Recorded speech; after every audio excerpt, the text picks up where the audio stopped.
How to delete your TanTan account. Hello everybody, welcome back to the channel. This is me, Pipin, and in this video I'll guide you on how you can delete your TanTan account. Well, the process itself is pretty simple and easy, so let me guide you through quick with this video. In order to delete your TanTan account, all you have to do is simply open up your application and make sure you're logged into the account that you wish to delete. Once you're on your account on the application, you want to tap simply at the profile icon or the Me option that you'll find at the bottom right corner of your screen. Once you tap on it, you'll be headed to this page. On this page, you'll still be able to find the settings of the gear icon. You can see there at the top right, beside the mic icon, you want to tap on it. Once you tap on it, scroll down and head into the option under App Settings that says Account and Security.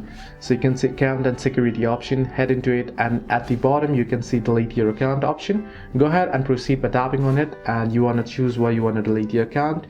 You can choose any option. I'll just tap on Others here for now, and you'll have to confirm your account deletion. Tap on OK and go ahead and confirm with your password or any credentials, and you should be able to delete your account.